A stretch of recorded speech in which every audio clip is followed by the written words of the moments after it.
বন্ধুরা দেখতে পাচ্ছ কত সুন্দর অনেক পেঁপে ধরে আছে। নিজদের পেঁপে বাগান। আজকে পেঁপে দিয়ে কাঁচকলা দিয়ে চিংড়ি মাছ দিয়ে ঝোল রান্না করব।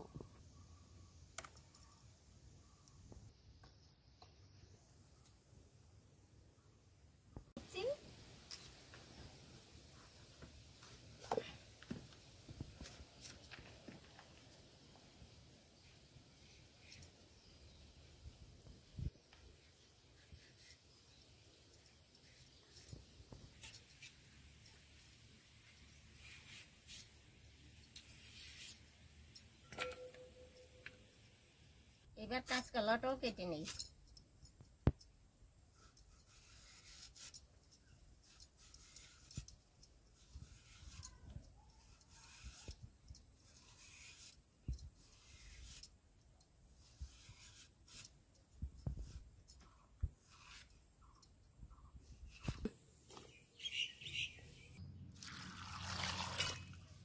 কলার কষটা সরে যাওয়ার জন্য একটু হলুদ গুঁড়া দিয়েছি। হলুদ গুঁড়া দিয়ে ধুলে কলার কষটা কেটে যাবে। এই দেখুন কি সুন্দর কলার কষটা কেটে গেছে, থোকা থোকা। এবার ধুয়ে নিচ্ছি।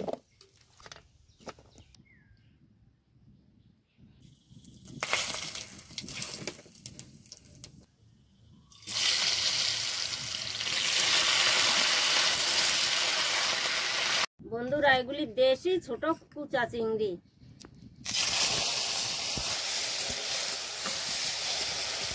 আলাদা দেশি চিংড়ি দিয়ে তরকারি রান্না করলে খুব ভালো গন্ধ হয়।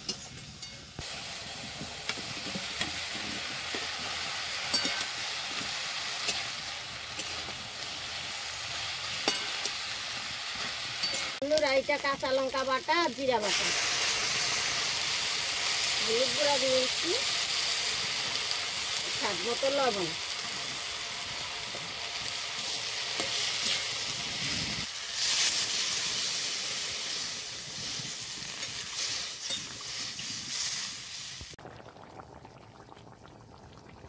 তরকারিটা হয়ে গেছে, এটা তুলে নিয়েছি।